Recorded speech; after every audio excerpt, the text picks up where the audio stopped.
안녕하십니까. 신의균의 국방TV 데일리 디펜스입니다. 자, 오래간만에 시큐리티 뉴스가 아니고 데일리 디펜스 형식으로 진행을 좀 하겠습니다. 바로 바그너 그룹의 쿠데타 때문인데요. 푸틴 제국 뒤흔든 바그너 그룹이죠. 이제 러시아 이제 대혼란의 시대로 간다 라는 주제로 여러분들과 말씀을 좀 나누겠습니다. 지난 주말 동안 바그너 그룹이 쿠데타를 했는데 제가 여러분들께 속보를 좀 전해드렸어야 했는데 제가 사실은 건강검진, 종합검진을 하느라고 좀 안 좋은 게 좀 나와서 좀 떼내고 해서 회복하느라고 1박 2일 동안 제가 뭐 뉴스만 청취하고 또 자료를 우리 연구원들에게 보고만 받고 그러고 있었습니다. 그래서 제가 이 월요일부터 속보를 좀 전해드려야 되겠다라고 생각했는데 지금 이제 정리가 되는 수순 들어갔지만 이제 이게 끝이 아니다. 이제 새로운 시작이다 라는 겁니다. 자, 계속 알려드리겠습니다. 자, 참고로 어제 심층 분석을 할 때 마이크 상태가 굉장히 안 좋았죠. 그게 이 마이크에 배터리가 들어가는데 이 배터리 수명이 다 된 걸 모르고 그대로 촬영을 해서 업로드를 해버렸어요. 이거 한번 업로드한 걸 다시 처리하려면 이 삭제를 하고 다시 촬영을 해야 돼서 제가 뭐 병원에 가고 해서 어쩔 수 없었습니다. 양해해 주시기 바랍니다. 자, 들어가겠습니다. 주요 전과 먼저 보겠습니다. 주말간에 580명 그리고 720명의 러시아군을 사살했다라고 우크라이나군이 밝혔고요. 전차는 각각 7대와 6대 격파, 장갑차는 6대와 2대 격파, 차량은 23대와 4대 격파, 특수장비는 3대와 4대 격파, 야포는 30문과 19문 격파, 다른장 로켓은 2문과 5문 격파, 헬리콥터 1대 격추, 그리고 무인 항공기 13대 그리고 12대 격추, 미사일 많습니다. 그저께는 14발 요격, 그리고 어제는 41발 요격, 41발 엄청나네요.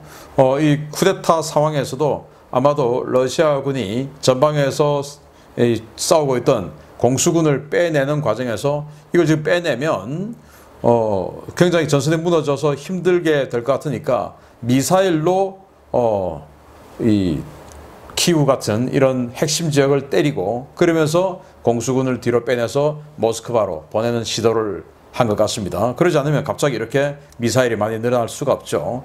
자, 이런 전과 바탕으로 주요 전선 상황 보면요. 독일이 연말까지 게파드 자주 대공포죠. 45문을 추가로 공급하기로 통보를 했고 그래서 이 게파드 같은 경우에 35mm 스위스제 기관포를 쓰는데 스위스가 이제 포탄도 공급하겠다고 법을 바꿨죠. 그런 상황에서 이게 뭐 저속으로 오는 수당미사일 그리고 드론 이런 것들에 대해서는 굉장히 효과가 좋으니까 또 특히 우크라이나군의 기동부대의 야전 방공으로는 아주 좋죠. 저거 헬리콥터라든지 드론이라든지 이런 것들은 굉장히 잘 막아내니까 큰 힘이 될 것 같습니다. 자, CNN은 CIA가 프리고진의 반란 계획을 사전에 알고 있었다 라고 하면서 보도를 했는데 사흘 전부터 알고 있었다라는 거죠.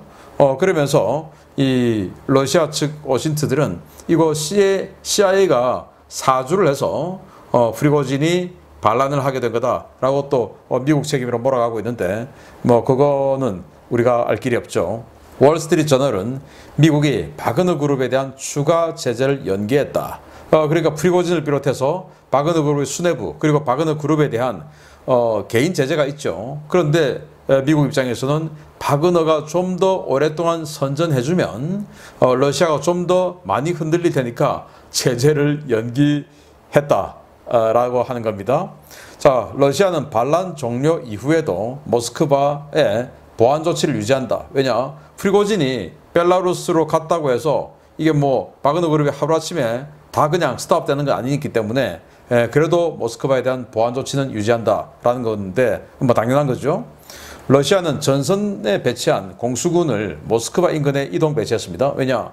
사실은 제가 1년여 동안 계속 알려드리면서 모스크바를 방어할 병력들, 상트페테르부르크를 방어할 병력들, 이 북극 함대를 방어할 병력들 다 빼가지고 전선에 보냈다. 그래서 뭐 지금 아무도 없다라고 말씀을 수차례 드렸었는데 지금 이번에 바그너 그룹의 모스크바 진격 상황을 보면 진짜 모스크바 지키는 부대가 없는 완전 무인지경 상태였죠. 그러다 보니까 크레미나 같은 이런 지역에서 싸우던 공수군, 크레미나에 76 근위 공수사단이 막 치고 나가고 있었지 않습니까? 제가 금요일 날, 토요일 날 보여드렸던 그 전선 상황을 보면 그 공수군들 긴급하게 빼가지고 이제 모스크바 방어를 위해서 바그너 그룹 치고 들어오니까 그렇게 뺐는데 이제 앞으로 다시 전선에 언제 투입하느냐 당분간은 한 며칠간 또 두고 보겠죠. 그래서 그 공수군이 선봉에서 싸우던 전선은 급격하게 무너지지 않을까라고 생각되는데 그게 바로 지금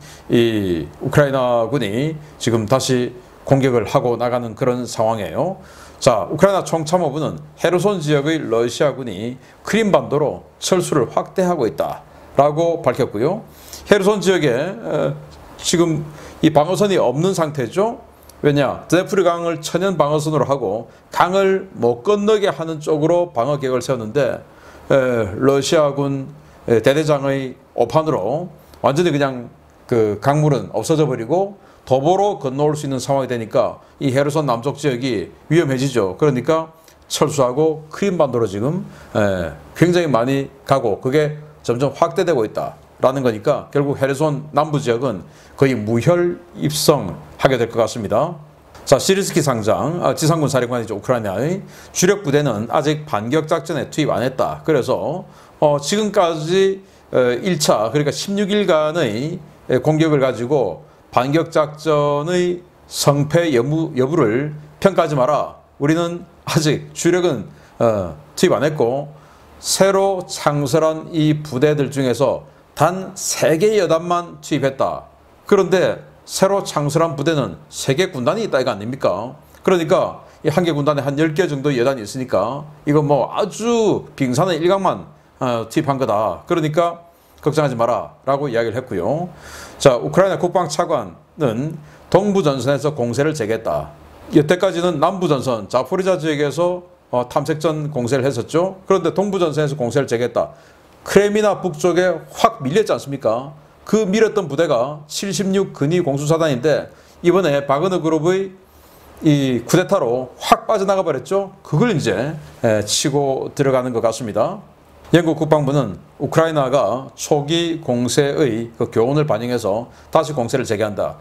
그러니까 지난주 들어설 때 한 주 정도는 소강 상태를 보일 거다 라고 했던 게 정확하게 지금 맞아 들어가고 있죠. 그래서 한 주 딱 지나니까 이제 영국 국방부도 우크라이나가 이제 공세를 재개한다 라고 브리핑을 했고 우크라이나 국방 차관도 우리는 공세를 재개한다 라고 이야기를 한 겁니다. 그러면서 이 아우디우카죠. 바로 도네츠크 시의 이 바로 인접한 바로 옆에 붙어 있는 연접한 그런 도시죠. 이 아우디우카 그동안 이 2014년부터 지금까지 계속 두들기던 곳인데 이 반군이 두들기던 곳인데 점령이 안 되는 그 아우디우카가 이제는 우크라이나군이 역공으로 나가는데 나가자마자 2개 정착촌을 탈환했다라는 겁니다. 그리고 러시아가 여기 지금 뭐 41발의 미사일, 14발의 미사일 요격 전과 있지만 키이우에 굉장히 많은 미사일을 날려보냈고 그로 인해서 고층 빌딩이 파괴됐다고 합니다. 당연히 사상자가 많이 나왔다라는 안타까운 소식이 있고 자 여기까지 주말간의 전선 상황을 말씀드렸고요. 바그너가 쿠데타를 일으켰음에도 불구하고 전선에서는 그래도 싸움은 전투는 계속 있었습니다. 그러나 이 전선의 상황은 여기까지만 하고 바그너 그룹이 어떤 상태로 1박 2일을 보냈고 지금 정말로 마무리된 건 맞냐 그리고 앞으로는 어떻게 전개될 것이고 앞으로 러시아는 어떻게 될 것인가 예고해 드리도록 하겠습니다. 자 들어갑니다. 자 프리고진의 벨라루스 망명으로 막을 내린 바그너의 난이죠. 6월 23일에서 6월 24일 무슨 뭐 3일차도 아니고 단 1박 2일이었습니다. 정말 제가 병원에서 이 소식을 접하고는 야 이거 내가 속보를 좀 해야 되는데 참 안타까웠었어요. 그러면서 월요일부터 계속 속보 스타일로 진행을 해야 되겠다 라고 생각했는데 그 마음을 먹자마자 이렇게 또 끝나버렸어요. 너무나 아쉽습니다. 자 이렇게 이 손을 흔들면서 지지자들에게 손을 흔들면서 SUV를 타고 벨라루스로 떠나는 프리고진의 모습입니다. 이러면서 현재 알려진 바로는 벨라루스로 갔다라는 건데 자 1박 2일 동안 그럼 무슨 일이 있었고 앞으로는 어떻게 될 건지 보도록 하겠습니다. 자, 인류 역사상 가장 빠른 진격 속도를 기록한 용병 집단입니다. 하루에 900km. 몽고 기병보다 더 빨리, 더 멀리 간 것 같지 않습니까? 몽골 기병도 900km는 안 갔을 것 같은데요. 자, 드미트리 우트킨이 지휘하는 바그너 그룹 선견대 병력 5천여 명이 모스크바 외곽 약 60km까지 진격했으며 이들의 정찰대는 모스크바에서 20km까지 접근했다. 러시아 공군이 상당한 손상을 입으며 이들을 저지하고 있으나 역부족이다. 라고 6월 23일 현지 러시아 오신트 소식통들이 이런 내용들을 텔레그램, 트위터 이런 데다 막 올렸어요. 그래서 이 보고를 받으면서 이거 내가 해야 되는데, 속보를 해야 되는데 참 안타까웠었습니다. 왜냐, 이 내용하고 우리 언론에서 보도한 내용하고 너무나 달랐기 때문에 이거 내가 해야 되는데 참 안타까웠었어요. 여기가 이제 모스크바로 가는 도로 축선인데 M04도로 축선에서 방어 하고 뭐 이런 것들 다 지금 있는 겁니다. 그런데 가는 과정에서도 거의 전투 없이 그냥 간 거예요. 그냥 간 겁니다. 또 전차는 주로 트레일러에 실어서, 전차가 연비도 안 좋고 궤도를 굴려가지고 수백 킬로 이동하기 무리가 있지 않습니까? 그래서 트레일러에 실어서 가도 될 정도로 저항이 없었다라는 겁니다. 이 드미트리 우트키는 프리고진과 함께 바그너 그룹의 창설 멤버죠.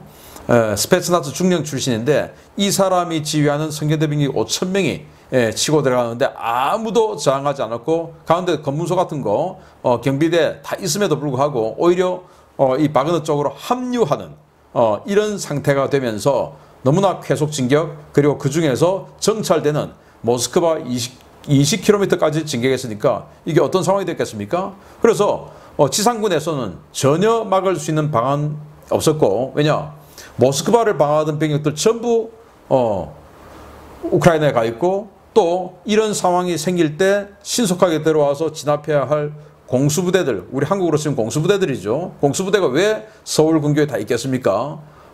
쿠데타하면 막아야 되니까 있는 겁니다. 물론 뭐 북한하고 작전도 있지만. 그리고 그 공수부대들이 전방에 지금 전선에서 보병 스타일로 싸우고 있으니까 막아낼 재간이 없는 거죠. 제가 그건 지난 1년 4개월 동안 지속적으로 이야기했던 바로 그 부분입니다. 자, 그러면은 뭐로 막았냐? 공군이 와서 막은 겁니다. 공군이. 그래서 러시아 공군에게 최악의 하루를 선사한 바그너 그룹인데요. 진격 중에 무려 8대나 격추됐습니다.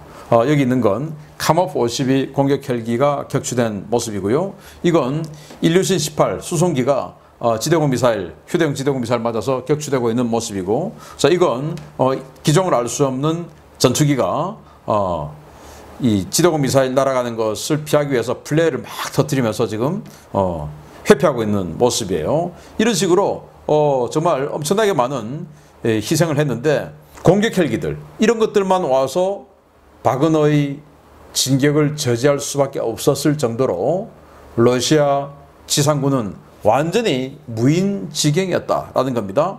자, 6월 24일 러시아 현지 오신트 소식통 리포트를 종합하면요, 바그너 그룹이 M04 고속도로 축선에서 진격을 진행한 하루 동안 밀8 무장헬기 3대, 밀8 수송헬기 1대, 카모프 52 공격헬기 1대, 밀35 공격헬기 1대, 밀28 공격헬기 1대, 일류신 18 수송기 1대 등 8대의 항공기가 격추되었다. 그 고속도로 상에서 바그너 그룹의 진격을 저지하기 위해서 공격헬기들이 이만큼 왔는데 그냥 8대나 격추됐다라는 거예요.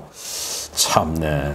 자, 그런데 그럼 모스크바, 수도 모스크바는 안녕하셨나? 그것도 아니에요. 무기력 그 자체였던 러시아 군대와 경찰이었습니다. 충격적인 모스크바의 경비 실태였어요. 6월 24일 현재 시각인데요. 러시아 VCSK, OGPU, 이 독립 언론이죠. 여기가 텔레그램에 보도한 내용을 보면요, 국가근위대와 경찰이 24일 새벽 긴급 회의를 갖고 모스크바 방어 대책을 논의했다. 경찰은 모스크바에 거주 중인 바그너 출신 민간인들에 대한 가택연금을 실시했고 각지에 검문소와 차단 진지를 설치했으나 이탈자가 많아 어려움을 겪고 있다. 정보당국은 일부 장성들이 새 정권에 협력하는 방안을 논의하는 것을 포착했으며 현재의 병력과 장비로 바그너 그룹의 진격을 저지할 수 있다고 판단하는 사람은 없다고 보고 있다. M04 고속도로 축선에 배치된 방어병력 중 상당수가 바그너에 투항하고 그들과 합류했으며 모스크바에 있는 최정예 특수부대인 그롬조차도 바그너와 싸울 능력이 없다고 독려하고 있다. 자, 모스크바를 지키는 건 경찰, 그리고 내무군 소속의 뭐 그롬 같은 일부 대테러 부대. 그런데 그럼도 야 우리는 그냥 경무장인데 쟤들은 지금 전차 몰고 오는데 우리가 되냐, 싸울 능력 없어, 어떡하냐 라고 하는 거고, 아까 말씀드렸듯이 M04 고속도로로 치고 올라오는데 그 중간중간 방어병력들도 그냥 바그너에 다 같이 합류해버리는, 싸우기는 고사하고 합류해버리는 이런 상황. 그리고 또 정보당국이 군인들 다 높은 이 계급들은 감청을 할 수 있지 않습니까? 그 감청을 해보니까 일부 장성들이 새 정권, 즉 프리고진이 정권을 엎어버리면 그 새 정권에 협력하는 방안을 논의한 것을 포착했다. 자, 이거 한마디만 해도 지금 이제 이게 사실이냐 아니냐를 떠나서 이 보도 하나만 해도 이게 러시아 내에 던지는 엄청난 심리전이 되는 거죠. 야, 누구야? 지금 뭐 장성이 러시아군에 몇 명인지 모르겠으나 그거 야, 한 명 한 명 다 밝혀 라고 앞으로 하지 않겠습니까? 완전히 다 지금 확 뒤집어지는 상황입니다. 자, 이런 식으로 러시아 모스크바는 완전히 그냥 무혈 입성할 수 있었다라는 거예요. 자, 그러면서 이 러시아군이 쳐들어왔을 때 3일이면 끝난다라고 했던 게 바로 젤렌스키 대통령을 비롯한 이 우크라이나 수뇌부가 망명을 갈 것으로 생각을 했었죠. 그런데 미국이 망명을 시켜준다고 그 편의를 제공해 주겠다고 했을 때 젤렌스키 대통령이 안 간다 라고 하면서 지금 이 전쟁이 여기까지 온 거 아니겠습니까? 그런데 푸틴은 또 이 푸틴 정부 핵심 고위층들은 전부 도망가 버렸다는 겁니다. 푸틴은 여기 있다시피 이 항적입니다. 모스크바에서 상트페테르부르크로 일단 갔어요. 상트페테르부르크는 자신의 정치적인 고향이죠. 여기에서 또 여차하면 건너면 핀란드고 뭐 어디 갈 데 많지 않습니까? 바로 그냥 서방 세계와 연결하는 관문이기 때문에 그 상트페테르부르크로 푸틴이 갔어요. 그리고는 이제 사태가 진정하고는 돌아왔습니다. 돌아올 때 혼자만 오지 않고 여기 또 다른 비행기가 또 있어요. 투플랩 214. 이건 또 다른 그 장관들 뭐 이런 사람들이 잔뜩 타고 들어왔다 이겁니다. 여기는 푸틴과 그 핵심 멤버들, 여기는 푸틴과 푸틴을 옹호하고 있는 장관들, 그리고 또 하나의 또 첩보는 뭐 사실인지 확인할 길은 없으나 이 모 부총리, 누군지 모르는 모 부총리와 일부 고위층은 터키, 튀르키예로 튀었다라는 겁니다. 이런 정도로 그냥 사방으로 튀어버린 이 러시아 최고의 자들이다. 그런데 이런 것들이 나중에 러시아 내 앞으로는 다 알려지게 되겠죠. 야, 뭐 하니까 그냥 다 도망가더라, 우리만 남아있고 이런 거 아니겠습니까? 그런데 이거 가지고 그런 낭설이 돌고 있는데 라고 우리 한국 언론들이 이야기를 하죠. 푸틴 또 쉴드 쳐주는 이런 언론들이 있어요. 푸틴이 도망갔다가 온 정황은 확실합니다. 여기. 자, 이래서 여기는 도덕성 없이 일단 나만 살자 하고는 다 도망가 버린 이런 상태이기 때문에 정말로 마음만 먹었으면 모스크바를 점령할 수 있었는데 왜 점령 안 했냐? 모스크바 점령이 가능했던 프리고진이 왜 진격을 멈췄을까요? 그건 일단 그 푸틴이 전선에 있는 모든 병력들 다 빼서라도 진압할 거야 라고 했지 않습니까? 그러니까 모스크바를 먹긴 먹어도 그러면은 그 다 빼서 진격을 해오면 보급이다 뭐다 견딜 수 있을까? 안 되는 거죠. 푸틴을 잡아야 되는데 푸틴은 이미 상트페테르부르크로 가버렸어요. 그러니까 이거 안 되는 거죠. 그래서 제가 프리고진이 쿠데타를 할 것이라는 것은 거의 확신에 가깝게 저는 느끼고 있었죠. 제가 뭐 수차례 말씀을 드렸지만, 그런데 이렇게 빨리 할 줄은 몰랐다는 거예요. 근데 왜 이렇게 빨리 했냐? 7월 1일 이후가 되면 불법 집단으로 규정이 되는 그 상황에 대한 부담감이 너무 컸을 것이다 라는 거죠.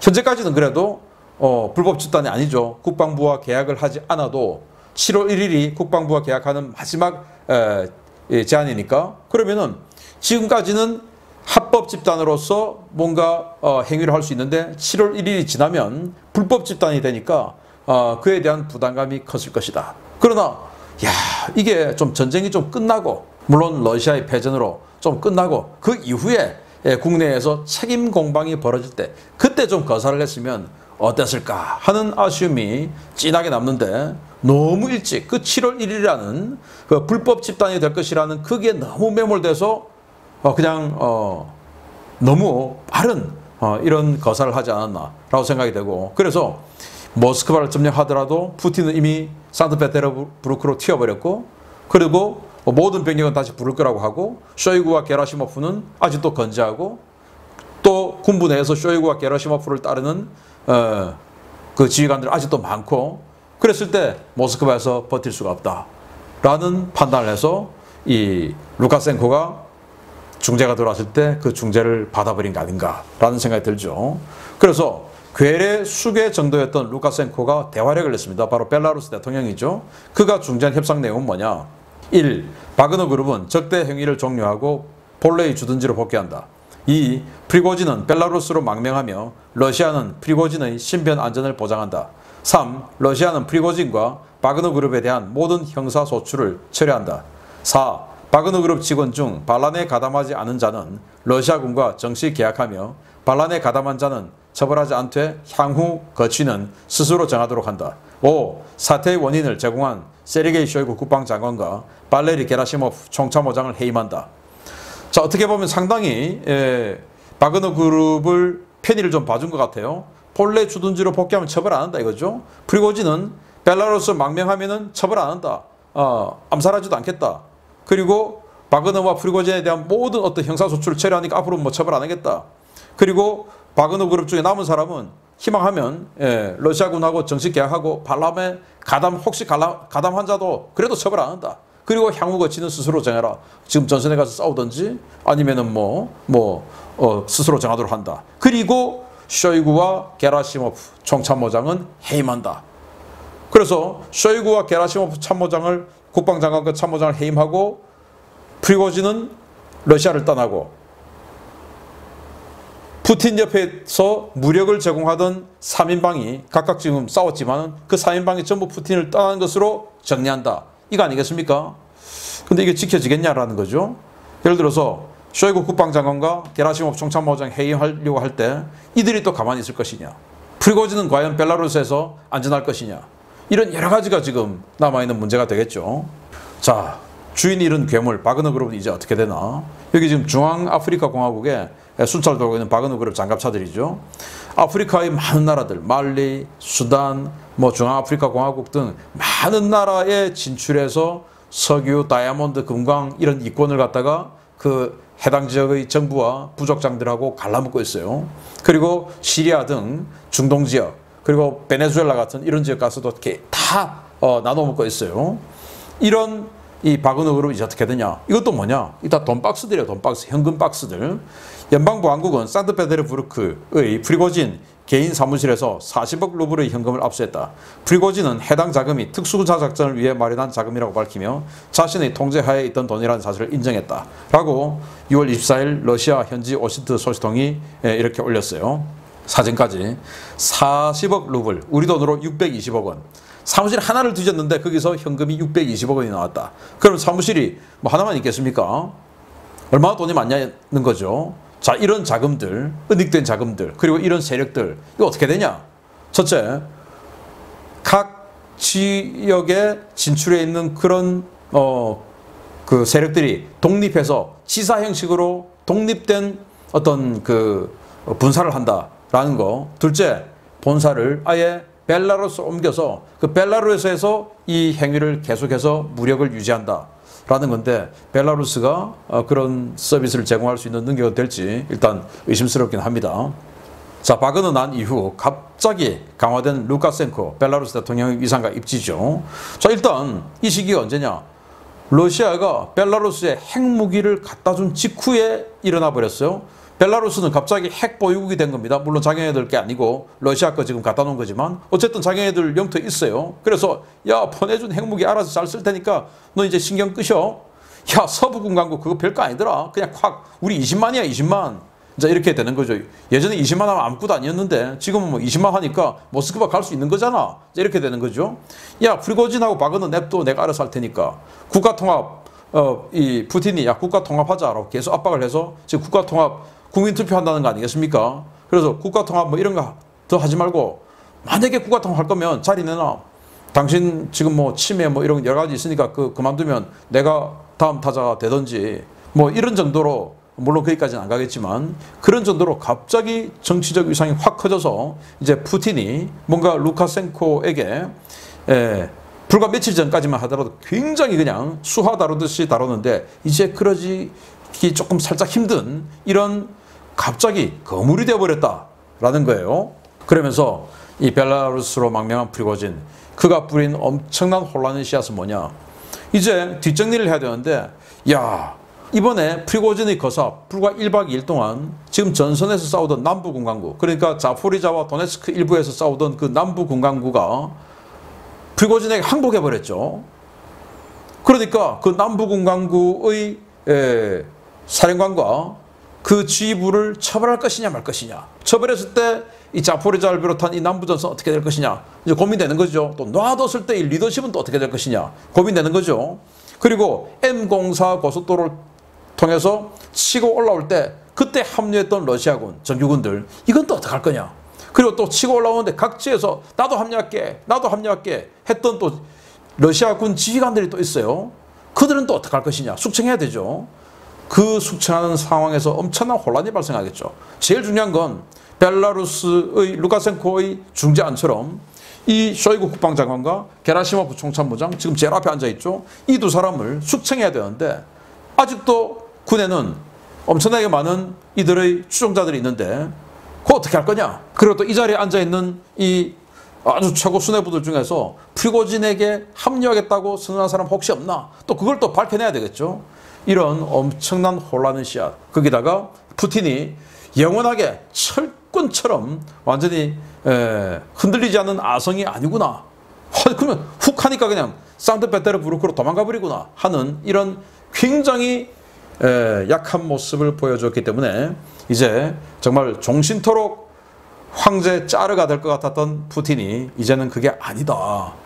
앞으로 전쟁 물론 러시아 뜻대로 안 되고 지겠지만은 그 이후에도 더욱더 굉장한 큰 혼란이 되면서 제2의 프리고진, 제3의 프리고진이 당연히 나올 수밖에 없다라는 말씀을 드리겠습니다. 그러나 너무 일찍 거사했고 너무 빨리 끝나서 제가 좀 안타깝긴 합니다. 마치겠습니다. 감사합니다.